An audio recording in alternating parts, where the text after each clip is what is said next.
conditions. Thank you, Carrie. Called conditionality that will direct, influence, maybe even contribute to cause the field, we'll call it, for the present moment. Now that makes some kind of sense to us. I get up today a little sleepier, for example, than I normally do. Well, it took me a little longer to get ready this morning from just the condition of being a little sleepier. Now, I probably could have rushed through that. Also, I could have made a decision to go, look, let's just get it together. But I also realized that that may not be either kind to myself, second, necessary, and probably not skillful since I'm working with a recent injury and just had acupuncture. So with all of just those conditions, that's just a few, right? We didn't name the infinite billions of conditions. I made the decision to take it a little easier, recognizing I'd be a moment late and feeling like in the inquiry that that would be workable, for example. It goes well beyond, though, any one decision we make, though certainly influenced by all of that. It goes all the way to who we are right now, who we are. And so in the Bardo of Becoming, it says there is no solid who. There is no one Diana who does this and then does that and then decides this or then decides that at all. That in fact, I myself am simply a constellation, we could call it.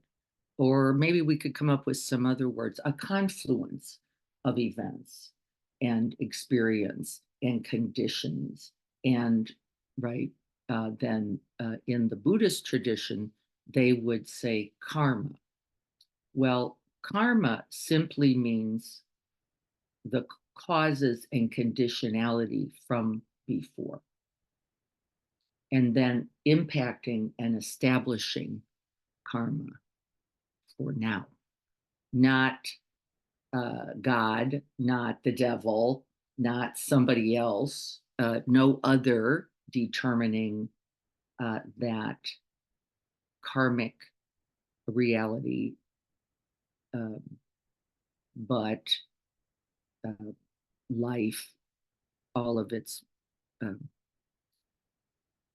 influences, and then this mind. Now, this is important, this mind, because we tend to like to lean on karma, don't we, on occasion, with this idea that, well, what could I do? My karma. Well, that is not true. You are a person of volition, a person of will, a person of choice making.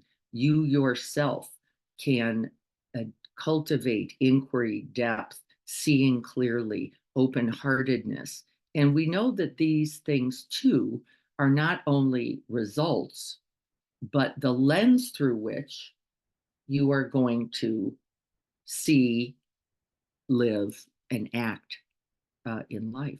And so because, for example, I've had years of training in these traditions, that has certainly colored, influenced, conditionalized, we could use all those words, the who is seeing. And then not only the who, but what I see. That would be, wouldn't it, influence? And then how I held it once I saw it. This would be another factor.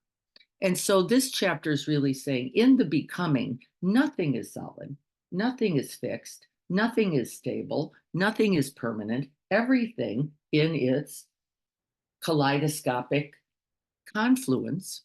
And you could see that out there in the rain today because it wasn't raining quite as much yesterday and might be or might not be raining tomorrow. But what also is as much changing weather is you. As much or more, you. How often? Every breath, every moment, new, fresh, right? And um, influenced by that which we choose to bring into awareness. We bring into awareness. So I'm going to pop up the screen here. It's ridiculously set just on me, and it's not what I most wanted. But does everybody get this idea? You get the idea. It makes sense, doesn't it really? And then, of course, all of our suffering, they say, and then we'll sit, all of our suffering comes from our fixating, our solidifying, our wanting it to be permanent, fixed, always person, right? And that the cause of suffering is simply our refusal, our inability, our denial, our resistance to seeing the truth of life and ourselves in this way. So then when people say things like, I can't believe that happened, I say this a lot. The answer is, well, what weren't you seeing? What was it you were missing? What weren't you paying attention to? I can't believe it. How is that? Because that means what? You were not actually attending, bringing attention, and then certainly bringing unbiased, right? Non-discriminatory, non-reactive attention to something, because of course it is simply following the laws of cause and effect, right? It is simply following the laws of cause and effect that you have just not yet seen. And I'm not going to put the full onus or burden on the you. Why? Because we are often hidden as well, right? People don't say how they really are. They don't communicate their real distress. They're not saying, I'm having a really bad day. I could really use a hug or some help or just somebody to hear how hard it is right now. And because we are a culture of denial, right? And avoidance, it all the more goes, well, how did that person do that? They didn't look like that person. Well, precisely because they didn't. Precisely because they made it all look okay. They made it all look perfect. They made it all look like they had the car or the house or they were the right in some kind of wish to project a reality that was not consistent with the truth. So this is how we get surprised. Like, wow, how did, or I would have never guessed. He was such a nice person. They were so sweet when, well, uh, yes, by appearance.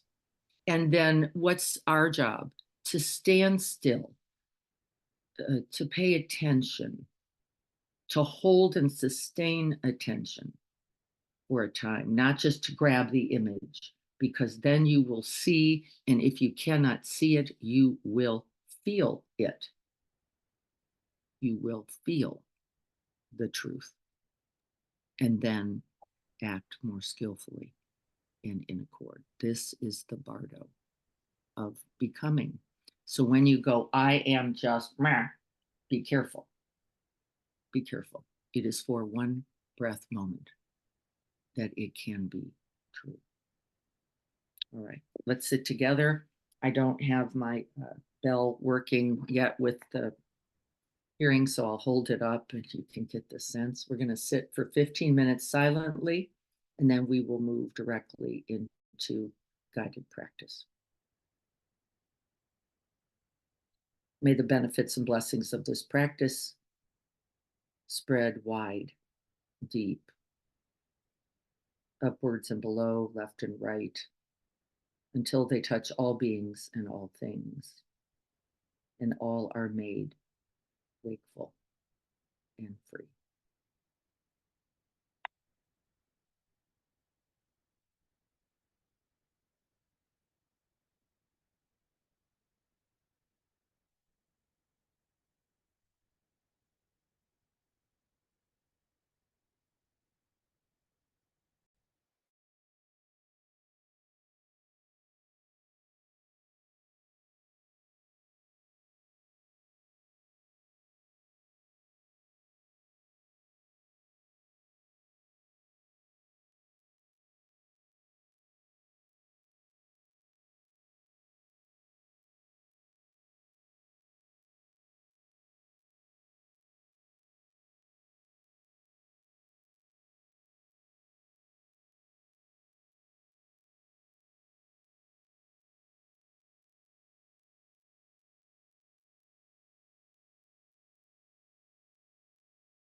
in contact with the breath,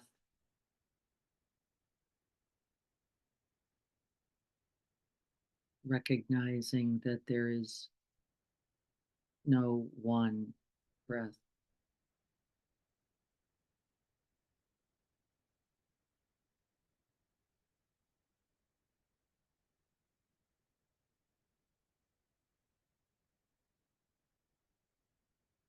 Long one or short,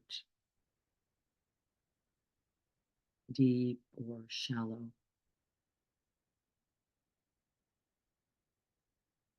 Smooth or jagged, each its own, arising and passing.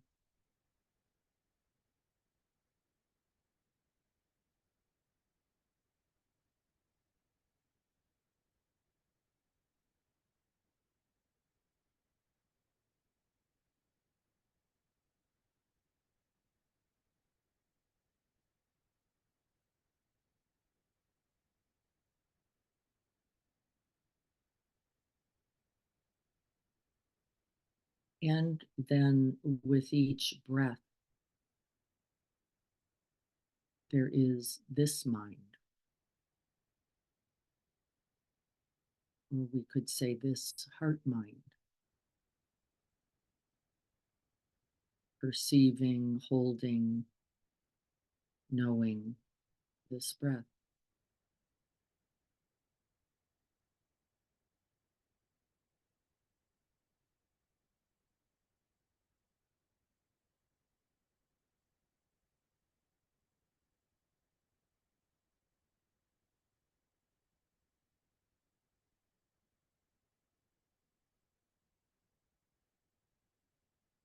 Inviting these two essential inquiries. What is this arising this moment?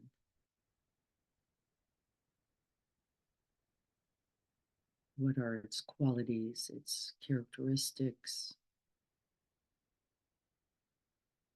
What is known or can be known?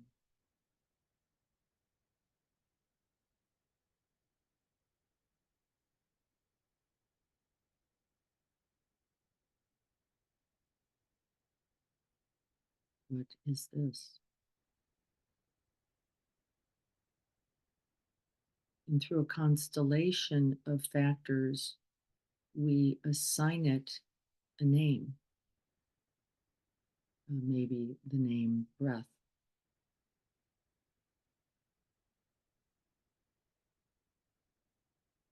And then beyond the name, we want to become more wakeful, more inquiring. We want to move closer, look deeper,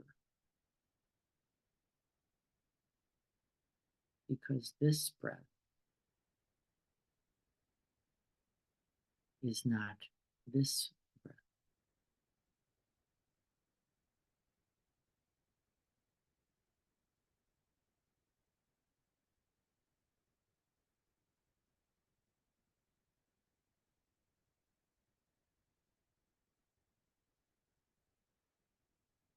A hard breath or an easy one can only arise a breath at a time.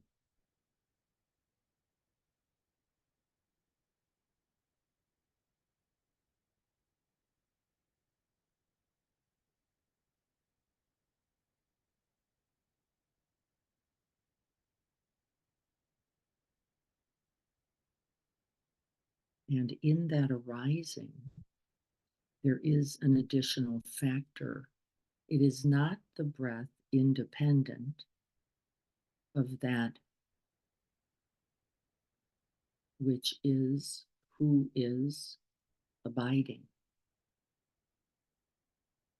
And so we can never simply say the object holds these characteristics. We must also say, and the viewer, and the one who is looking, and the abider is a factor.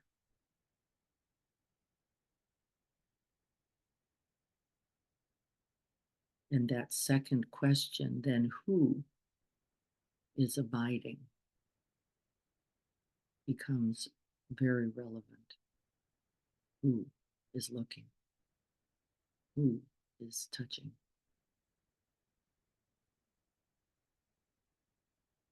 And that invites the inquiry from the object alone to the object and the one who is viewing. And that invites that who is this question.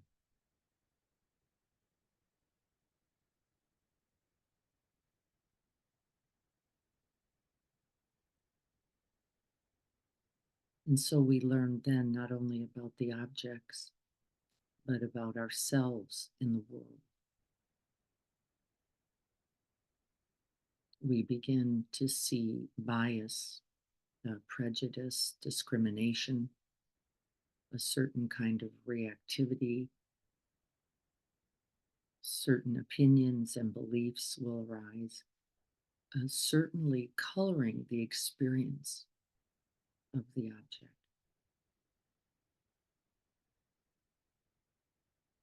In fact, shaping it, defining it.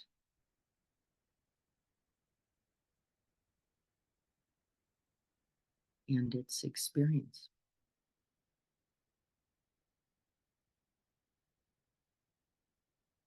And so then we might say this is a bad day,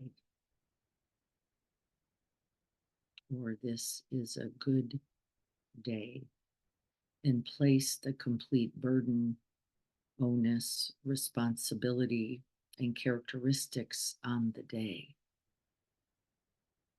But in fact,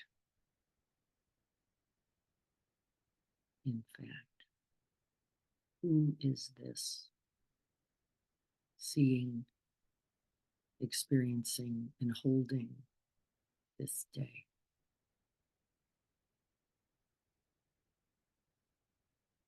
This moment.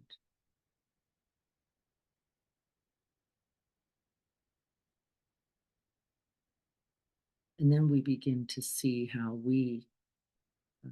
this mind body colors all objects.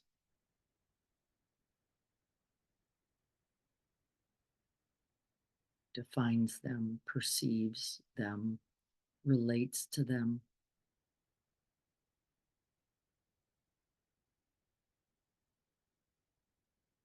And then even solidifies them. The day is just like this. Before the day is lived, I am like this. Forgetting about the reality of continual becoming. You are like this.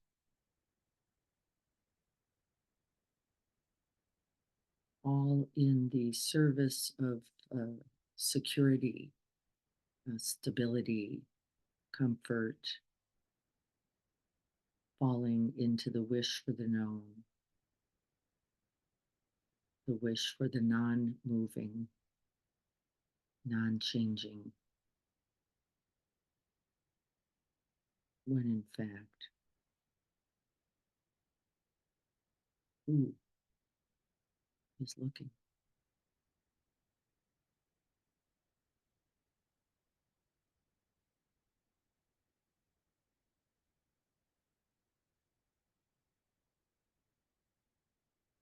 And we will be watchful not to construct or craft a who beyond the arising conditions of self this moment. We will not establish them as permanent or fixed, demanding that they be perfect or making it personal.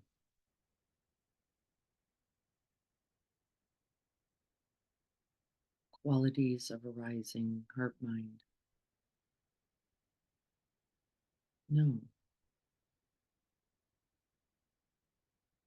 And then we see if we can, with curiosity, continue to see the variability, to see the changes, and to hold it then with kindness, compassion,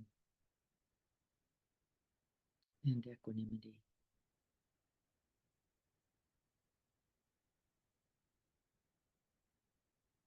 There is a stabilizing force that is the unmoving nature of awareness itself.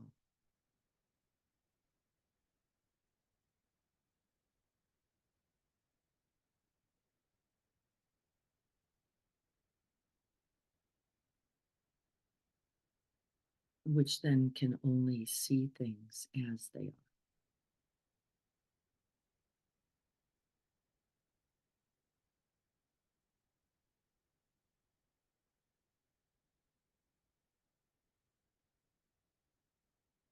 Leading to the end of distress, the end of pain, the end of harm,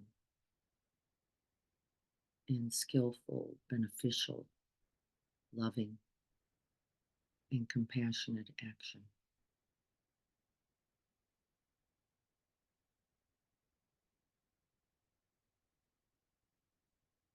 This is the path to true happiness, ease, and freedom.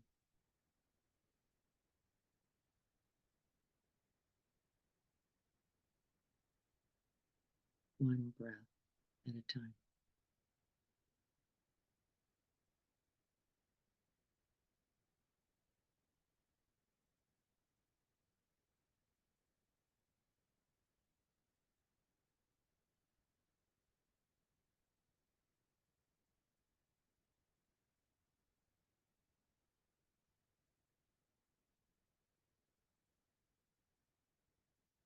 And may this practice be of benefit this moment, beginning with these beings, and then continue.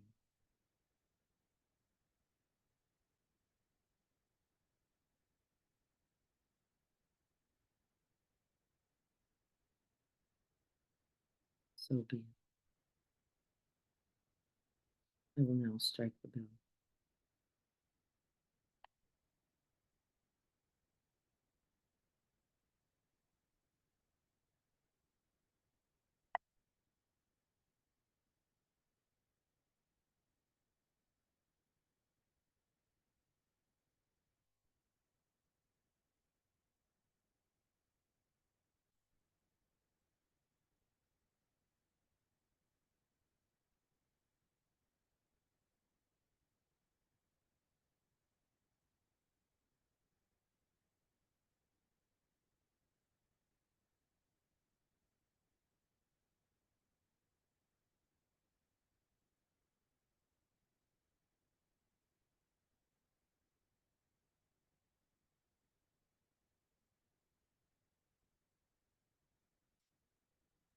I want you to take a moment then and see what wisdom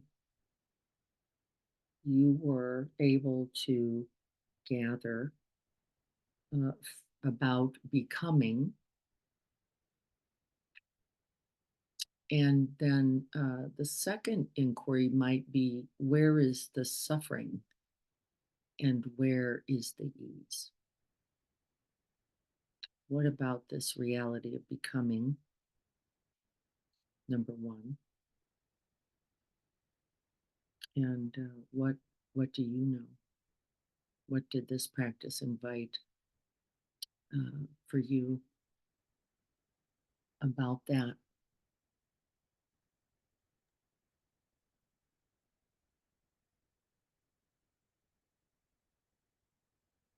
Guy. Yes. I think when you were talking a little bit before we started the silent meditation, I realized and this is in my situation with my divorce, but the less I saw, the more suffering I have, to the point of illness, disability almost, Yeah. you know. And the more clear I am, the more I'm becoming myself. Yes. Yeah. What gets in the way, Robin, do you think, for just being what's true here, whatever that might be? So, some of it, believe it, is my belief of what others would think. Ah, What will society think? What will my family think? Right? Um, Two reasons. One, what if they discover the truth that I now know? And two was just, uh, breaking up a marriage. So those two things drove me to blocking things. Well, not blocking, but numbing, yeah, yeah. just numbing. Yes. And then we know, based on our practice alone, and then what we're understanding is that anything that we do not see clearly will contribute to suffering. It is its Yes. only, by the way, possibility. As hard as a truth might be, as hard as a truth might be, the the hiding of it, the cutting it off, the severing, the suppression, is always going to equal disease. You said it Right. correctly, and will never equal the end of distress. It will Well, only be and a propagator. even making excuses for the other person and That's right. justifying their actions. And it's Yes. when I did I guess a horoscope, a star thing. Anyway, someone said if I didn't discover the truths, that I would just keep getting thrown down on my knees. Yes. And that was right when I had, like, a year after I'd broken my knee in 5 pieces. Yes. So Yes. um, we don't always have to have literal things happen to us, but that was an Often it's the interesting. poetry. The poetry Yeah, is in those truths like that. Uh, and they can often be quite literal, interestingly. What yeah, I would say certainly is that they are, what's the word? Congruent. There is something congruent with the truth in what is happening now that is actually quite literal, often. Like, this is real, just like this is real. And if I can open a door either way, we say in these teachings, I am going to suffer less. Just seeing how it is, remember, what is this? And opening to that truth. And then who is it that is viewing? Who is it that is holding? Who is it? And what are the obstacles or obscurations or right there? I didn't right. want this truth. I didn't want everybody to recognize this. I judged myself often, and so was feeling shamed or guilty or unable to let it be known. And in the family work that I do, um, what I often notice is that everybody carries a different piece of a truth, right? But not always having everyone open to that to be able to hold it together. And that's part of the work I do, which is, can we take that truth, hold it and let it be? And then this one, hold it and let it be. I'm working right now with a woman and her 4 daughters. And the 4 daughters have a very unique, independent perspective, each of them golden, each of them being an essential part of a whole reality. And by the way, not separate from who these daughters, women are, right? Yeah, Of course not. One of them has a very elevated health degree. She comes in with a lot of really beautiful facts about the right disorder and what it means. The other one just is a lover. She's a sort of adopted daughter. She's just going to be a caregiver. She just offers love and care, and let's just make this okay, and I can, I'll work with it even if no one else will. Someone else is kind of the confronter, uh, but what about this truth that we're not speaking to, right? And they each have such a beautiful, you can see that each person is holding a beautiful part of a larger truth, right? And then I feel grateful for each of them, and want them to be appreciative and grateful for each other, as then we could all be, couldn't we? The truth, the way you're holding that truth. And is there something, could there be something of benefit to me in it? And the answer is always, even if it's a truth you don't like, even if it's one that others don't like, right? It isn't really in the liking at all. And that's, of course, makes it harder for us all, right? Because then it doesn't get spoken, it doesn't get named, it doesn't get held. And then we're all sick, right? Now we all have to be sick because we can't work with whatever the truth is. And there is no one easy uh, aspect of the truth. So we're not going to, we won't polarize truth and not truth. It's not quite that easy, is it? There are versions of truth, levels of truth, iterations, right? Like kind of like this, and then even more. And then we can get there when we can do it together, I think, so much more easily. I want to read, I saw something in chat and I don't have one of my contacts in, Dennis. So I'm going to get way up like this to see if I can see this. Let me read here. So it says, let's see. Someone had to leave, no problem. Emptiness, that's right. We don't grab onto a truth. We hold it lightly, loosely, openly. Not knowing is an essential also truth to discovery. You can't see clearly uh, if you hold your hypothesis and then only try to validate that, right? If we just go, I want to find this. And in science, of course, we discovered that that's where a lot of problems happen. We form a hypothesis and then we set about the only course is for proving that. And then we separate from whatever the other truths might be. That's exactly right. Rising from the tumbling. Yeah, everything sort of in its what we'll call natural chaos until we can see clearly its patterns, right? Otherwise, it is chaos because we don't have a sense yet of its rhythm, its pattern, its way of being. I used to go out to the ocean when I first moved here from Chicago, and I'd hear the surfers talking about the water and how what they knew about the day and what they knew about the surf from the water. And that looked like magic to me. Like how, well, and they'd go, today's not going to be a good day for surfing.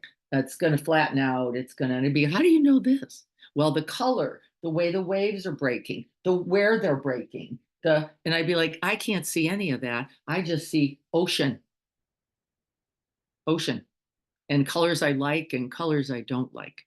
That was as far as I could get in the assessment. But then what do we know with continued inquiry, with continued attention, with continued interest and curiosity? You can come to know. And it is not about just the world, then. Where's the inquiry? Right here with oneself. What is this arising? Who is this arising in me? Knowing something about that, which I think is just one of the coolest inquiries there is.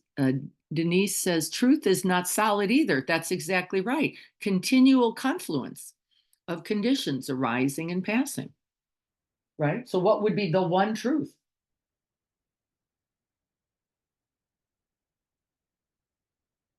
Right? Truth is continually also expanding, evolving as well. because there is no one solid moment. So, right, that's exactly correct.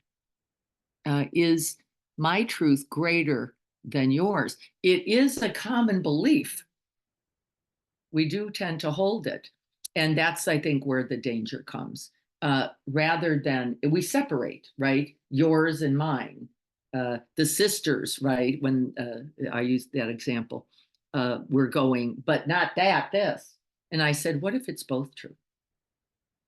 What if it's all true? Then what? And they couldn't talk. What if the whole of this is true? Is that mom can be manipulative and mom can also be fragile and scared and childlike and doesn't really know what to do, and that she's never really going to be able to make this choice that you all wish she could make as your mom, because she's not able to function in that way anymore. What if it's all true? And guess what? Now we can be caring, kind, loving, and skillful. Now we can be, because now we can all hold these hard truths called we just want our mom to be our mom. And that's not going to work out likely the way they most would like. But guess what? Now we have choices, options, care, right action possible. By the way, with mom not liking it so much right now, because this is not an easy truth. And can we hold everyone in that too? Well, couldn't you? Wouldn't that make sense to somebody? Like, this isn't going to be easy because you're changing. This isn't going to be just like it always was and how we always wanted it to be. They're going to have to be other accommodations and decisions made, and right. And we can do it lovingly. We can do it skillfully. We can do it with regard for each of the people in that room. We can. It's also true. But it is also a large container, is also true, of holding. I'm going to read this and then we'll go to the chapter. Separating from land and being out on the ocean. Oh, yes. One's senses become acute. Yes. It's a beautiful practice, isn't it? To just be with nature, remembering our own nature. And then the work for me, Dennis, is how do I bring that spaciousness, that connectedness, that remembering oneness back to the world, back to my relationships, back to myself, right? Yes, it's certainly beautiful and wonderful, and there is more to be done as well. How do I take those gems and understand something about myself and the world and the others, ever changing, right? And also beautiful in their natural states also, right? Can we remember that as well? And then I'll read one more and then we'll go to the chapter. It is so interesting how many different views of an experience it's beyond, because you're changing not only the thing to view, but the viewing. First responders need to solidify the incident quickly or they all remember differently. That's exactly right. And what we're realizing in surgeries, there's been some studies in surgeries, this might be interesting to Renee and carry those in healthcare, is that everyone calling out what they see can be very useful. That everyone do it, not just the surgeon. And that provides a greater field and a greater reality and a greater orientation to what's happening by just naming what is right in front of you. Right? And then the gathering of that, right, makes for better attention, better care. better care and less than error. You don't miss something. You're right. So there's a lot of inquiries in medicine about that team approach, even in things like surgeries, and not letting the surgeon be the dictator of that assessment. As an example, just as an example. Okay, I'm going to see if I can't get us to the chapter 23. Let's go take a look at that together. So if you guys have your books, get those out.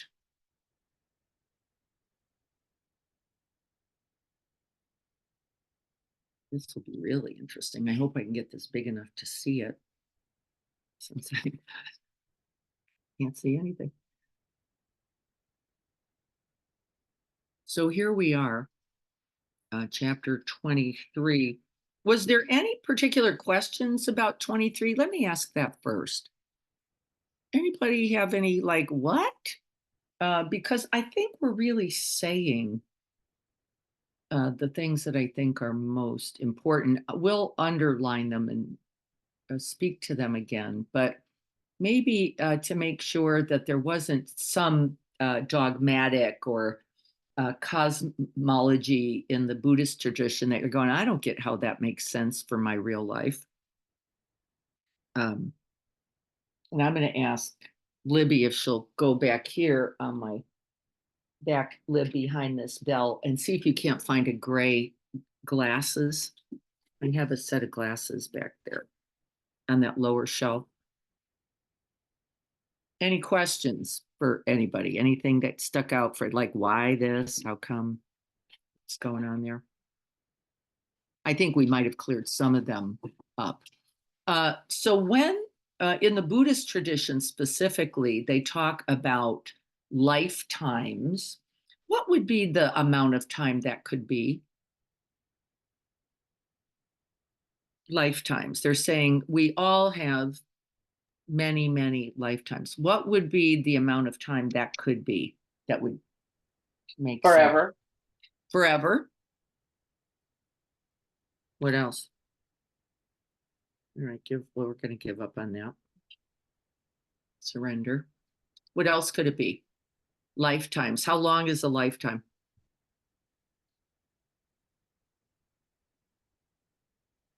Till you figure it out, Libby says. And get free.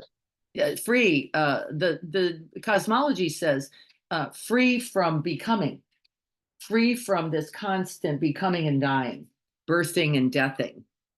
This having to, and what it means is not so much about a life, but this constant having to make a self. Make a self. And Robin, you were talking about this idea of having to, all the work of making a self rather than simply being. And the Buddhist cosmology says if we could simply rest in being, whatever is really true there, the birthing, deathing cycle would end. It would end. There would be nothing to birth and consequently nothing that would die. There would just be the next moment and the next. Do you get this idea, everyone?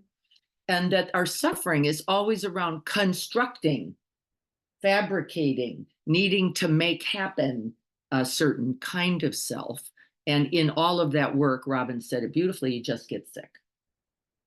You get sick because it's not necessarily has anything to do with the reality. It only has to do with what my parents thought or what my culture believed or what our gender roles were or what the roles we took on meant, right? You could get this idea. Everybody get this idea? I'm going to go back to gallery. Do you get what we're saying here? That the constructed self, the one who thinks it needs to be something, actually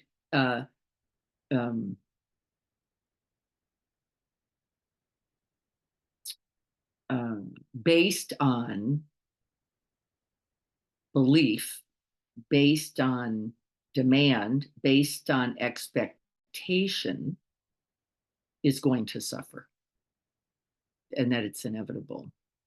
And that the being who arises, if it could be greeted as it was, could then be skillfully held related to, and then even responded to with whatever's needed here, and whatever is needed.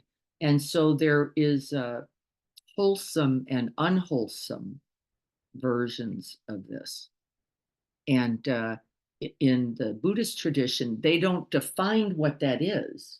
They say consistent with the truth. And that which is wholesome is consistent with the truth.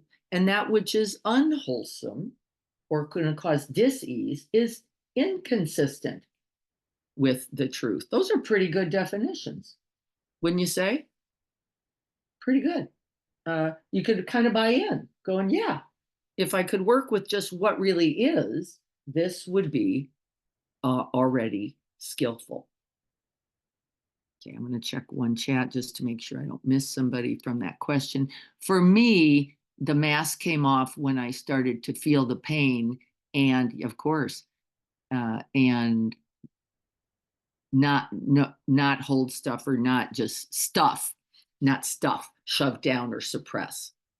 Yes, that's exactly right. That's the path to healing. Whatever your beliefs, when we start to abide with the truth of things as they are. And remember, somebody said truth unfolding every moment. That was Denise, right? That there's no one just truth, fact, truth, in fact, continuing in its evolution, continuing to reveal itself.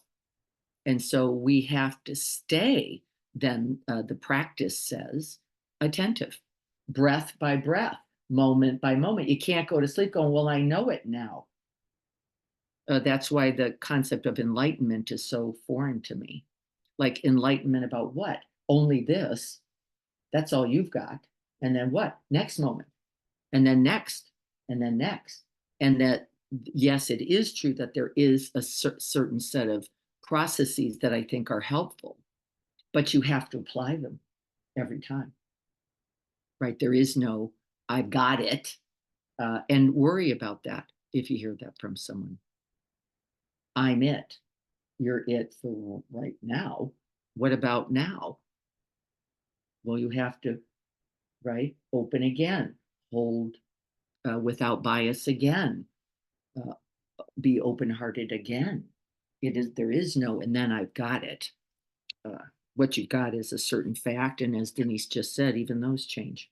So be careful. Okay.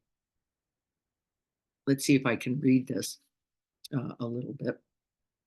The first underline I put are the 6 realms, the ones we just looked at last week, the ones that began with the hungry ghost and the animal realm and the human realm and the hell realm, right? The jealous God realm and the God realm.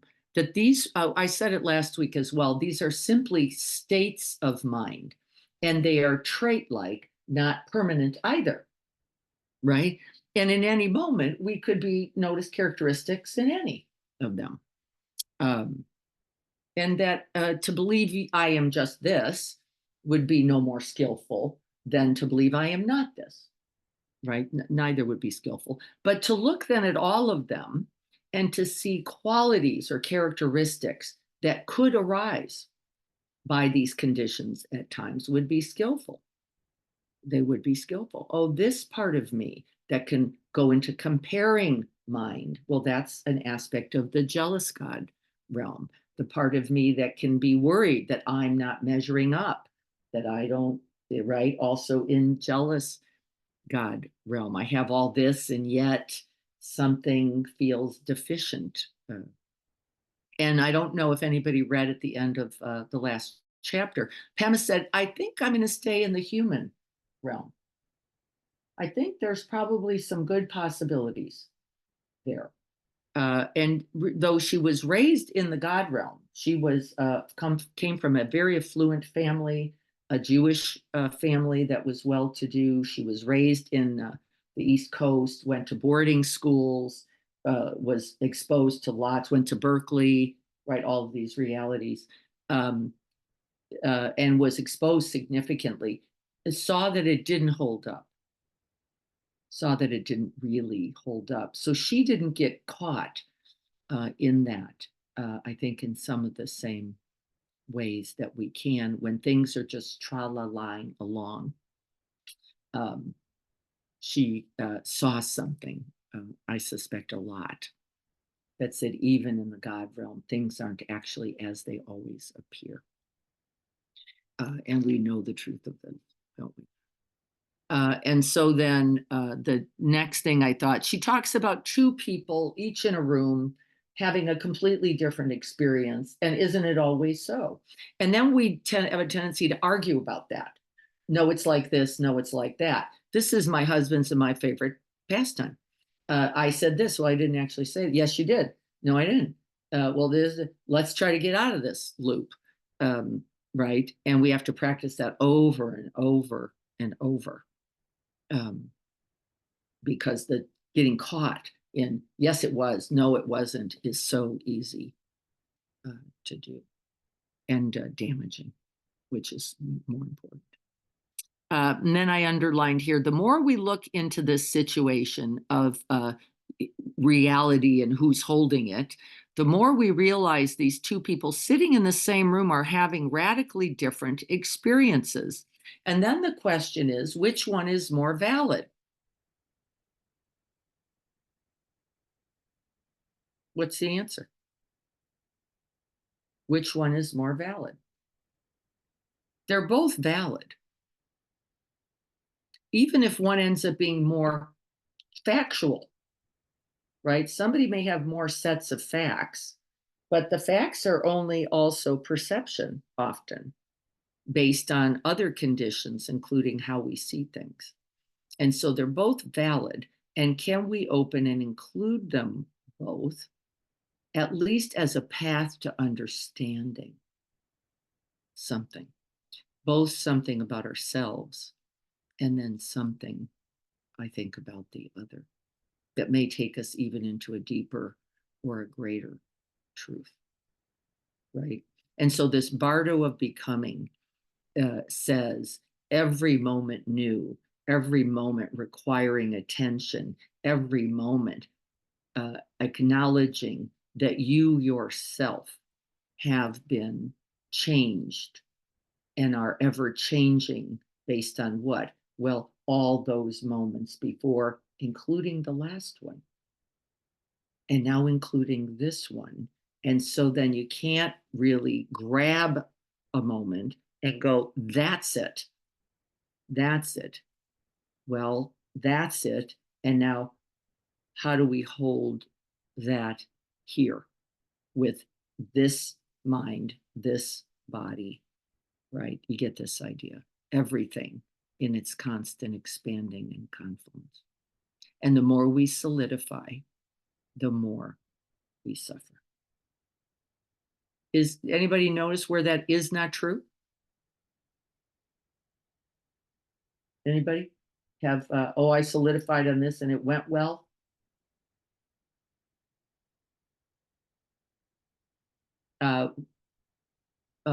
Even in the Buddhist teachings, by the way, as an example, the truth is understood, as Denise said it, which is an arising set of conditions only this moment, not it. And which is why in the Buddhist tradition in particular, there was no idea of a God, a theistic, solid, fixed entity, because of that other belief that there is only, and I very much have a felt sense of the God arising in each of us, each moment, that we are what? Open, receptive, loving, and kind, that there it is.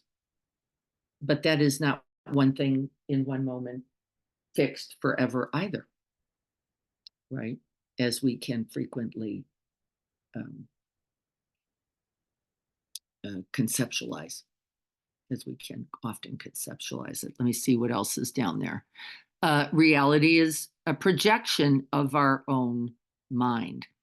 Why do we say that? That there is no one reality? Because you cannot separate that which is being viewed from the viewer. Does everybody get this idea? You cannot separate that which is being viewed from the viewer. And we know the viewer comes with what? Infinite changing causes and conditions. That there is not even one viewer, let alone the fixed thing we think is out there, right? And so that reality is ever changing, ever morphing, ever confluencing. We have to be careful about what we set up as the capital T, the reality, because we have to acknowledge the limits of our own conditions, right? The limits of our own conditions.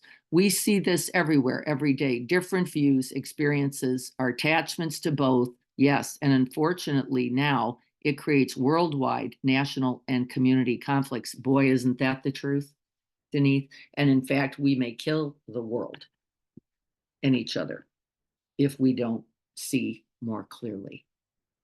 And here we are, right? And then here we are going, wait a minute, I better open my view beyond me. And then beyond my team, my tribe, my preference. And if we can't, we will perish, won't we? We're all pretty clear now.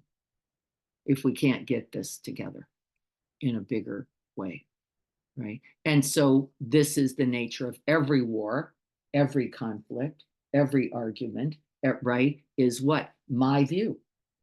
My view. And by the way, I would hope that we could open to include that as your view, what you could see through those conditions, and then continue to open. Because I think that's going to be the only way that there will ever be peace or ease, or and the Buddha says so as well, that there will be no possibility otherwise. So we get this concept of becoming. The becoming isn't just the arising, then, is it? It's the solidifying it. Because otherwise it's just winds. Otherwise it's just weather. Otherwise, right? No problem. Things coming and going as they do. But we don't like that. We want what? Certainty. We want to know. We want to have it comfortable, secure, and securing means locking it in, doesn't it? It means locking it up. And we're doing it all day long. We're doing it continuously. To see that, though, is the beginning, I think, of a path. I think it's amazing to go, yeah, just me in this moment, seeing it like this, right? And then in this moment, with this confluence of conditions arising. So let's see what else she might have to say. I didn't underline much else because I thought those were really the key. She likens the bardo of becoming to a dream, and the dream is you. The dream is that conditionality, which isn't pure, right? It's based on histories and experience and preferences and all that. And so there's no one reality that is independent of that dream, meaning all that confluence. And she uses the dream well as saying, your life is no other than a dream. My teacher, Joko Beck, focused on this life. In fact, she talked about it constantly, that we could be lost in this dream of a preference, of becoming, of wanting, and suffer. It was a constant. And so she frequently did a little bubble pop, like, boop, wake up. Know that this is just you in your conditions making this the problem. Otherwise, it would be there and it wouldn't be necessarily easy or your preference, but then you could start to form loving, kind, caring, a skillful, might be the best word, relationship to it, right? In our greatest non-preference, non-conditioned state. And while we are in those conditions, those are simply like a dream because they aren't a reality. They're simply a lens that goes in front of us, right? So that's, she used that as an example. And dreams can seem very real. By the way, dreams have been very influential for me. I have woken up with clarity from dreams, like seeing it in a different way than maybe I do with my normal lens, with my normal eyes, in my normal belief systems.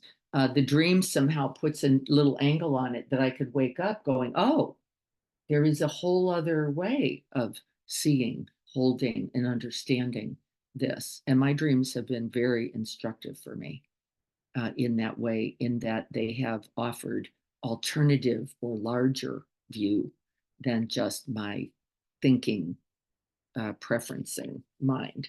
There is a whole body of practice called dream yoga that is undertaken as utilizing all of us, including our dream states, uh, in our work to see life most clearly.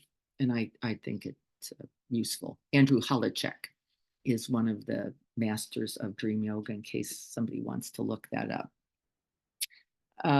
This is like a dream. I'm going to go on. I think we're good there.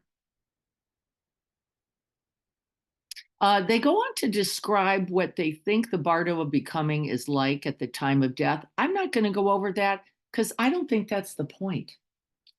I think the point is how you're seeing it now. Where are you dimming? Where are you not attending? Where are you by habit looking? And where are you by habit not looking? And that's the dim light. The dim light is I don't look there.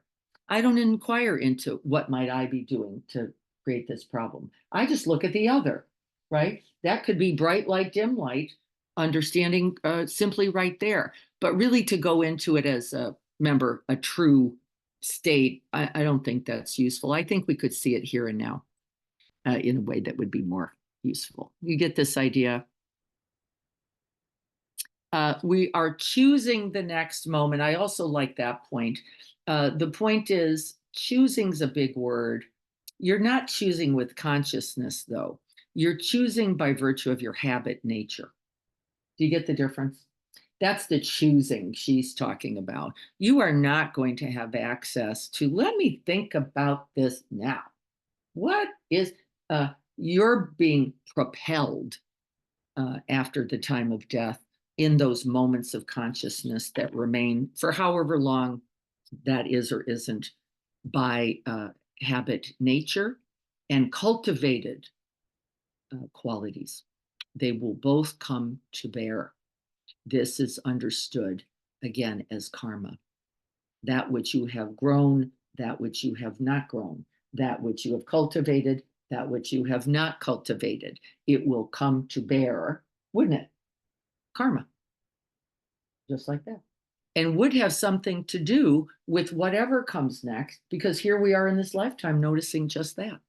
And then this arising. And if I'm in suffering, it's what is it that I'm holding on to? What is it that I refuse to open to? And how am I cultivating this difficulty for me? It does not mean that life is not hard. This is not a blame game.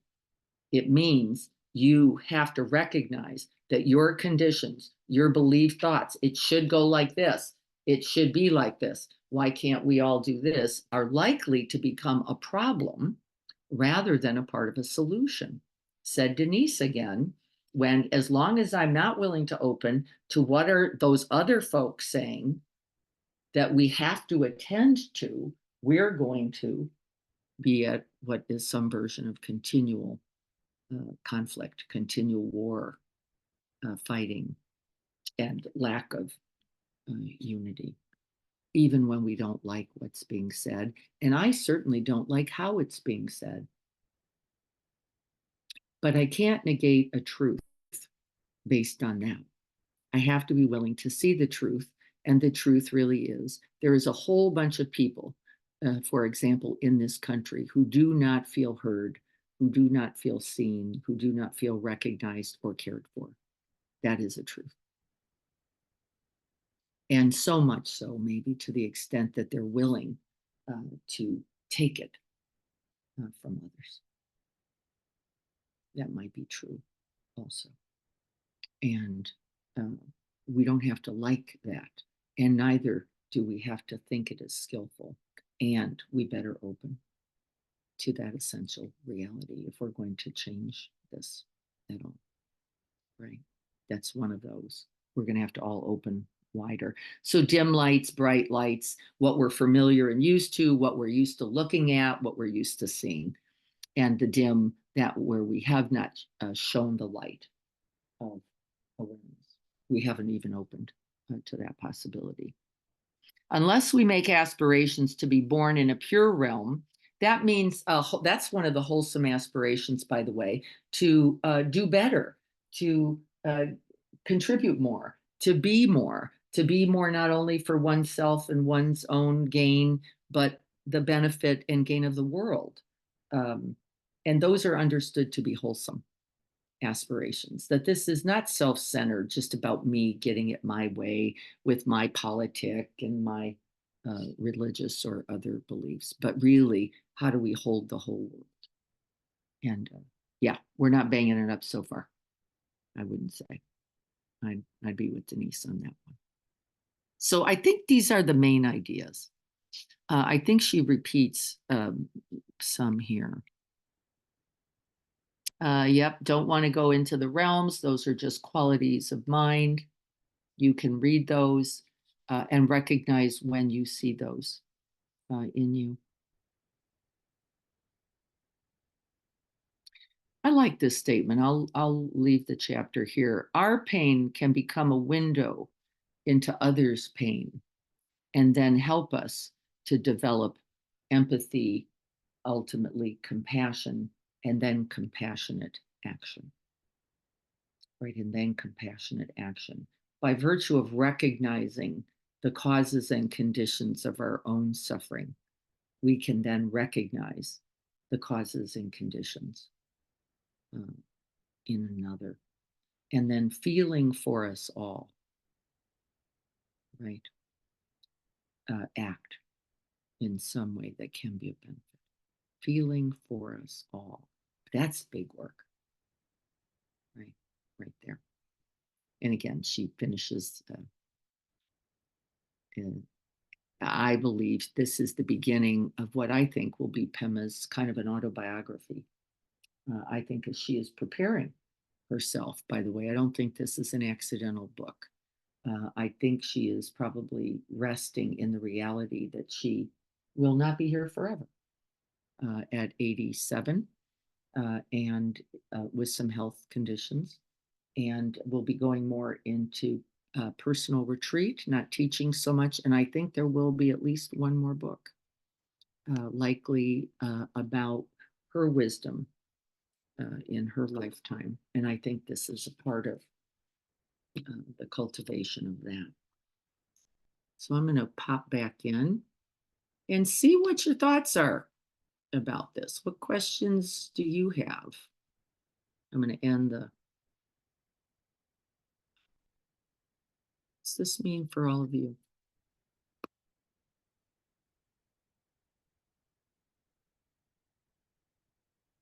I want you to look at today, and in the moments you have, I'd like you to look at each moment as this new world, this new possibility, and with you just as new, that I am capable in this moment, whatever the last moment held, of being with this completely.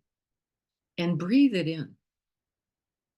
Give yourself a few breath moments with it. What is it I'm seeing, and what is it maybe I'm not seeing? Where does my habit mind go to just go into the doing, or just see where the problem is, or only recognize the things the negativity bias, for example, the things I don't like? Can I keep opening beyond these polarities into the whole of the world, and then consequently know I could only act more skillfully in it, right? Noticing where our bias is, and then seeing if we can't open to something beyond it. Chris, oh, good morning, Chris. The impermanence of my own Good life, morning. here and now, the struggle. Yeah, we do struggle with that, except it's happening every moment, actually. Uh, and that's what this tradition says is really there's a dying and a birthing happening every moment. And we make a big deal about the body being it, but really, it's much more so a quality of heart and mind. And the body itself, even then, if we really look closely, is also birthing and deathing every moment. This body is not, well, this one, but it's so particled, right, that we get the myth of solidity in it. And then when we fall prey to the myth, that myth, we panic at the big, what we call the big changes, what we think are big changes. But those changes are happening, being cultivated every moment, every breath. And I'm asking you to look for them. Look for them. Where is it? Continual birthing and deathing in every moment, always, forever. And that if we could come to be open, a little more spacious, a little less grabby, a little less needing to solidify, we know for certain there would be a little less, if not a lot less suffering. And it is true. We're all doing it. You get this idea? Yeah. So you're not, the guy who came on is gone. You're here now. And that actually is the truth. And yet the eyes, right? Because they're so imperfect, they're so gross, we call it, don't see all the infinite changes that have already are occurred and are occurring and will continue to occur. So let's see if we can't make contact with them. And then the second question is, how do we hold them? How do we hold this continually expanding and contracting world? And what are you doing with it? And I'd like you to know something about that. What are you doing with it? Let's see if we can't rest in some inquiry like that during this week. All right, I know we're already over time. Thank you for being patient as I struggled to read today. I promise to have some kind of lens on next time, so I can see what color everyone's eyes are. As I climb into the screen with you. All right, everyone, let's just gather ourselves for this moment. Thank you for being here. Thank you for being willing to undertake these really impossible, aren't they? They're just so challenging because, well, this idea of existence and non-existence, it's so polarizing, but it's happening every single breath. Let's see if we can't cultivate some capacity to ride the wave as it crests and as it falls. May we all be well and safe. May we all have ease. And may we all have the persistence, the discipline, the strength, the patience, and the compassion to continue. And may this practice, this conversation today contribute. So be it. Thank you all so much. I know some of you are off to work and onto Zooms and all that good stuff. Thank you for hanging out for a little bit with me. Greg will be here Thursday at 7. We will be in the garden, rain or shine, this Saturday. And I've already named a topic. I will send out the flyer today. Let's see if we can't come together and hold that together a bit. Be well, everyone. Know that blessings are being sent your way.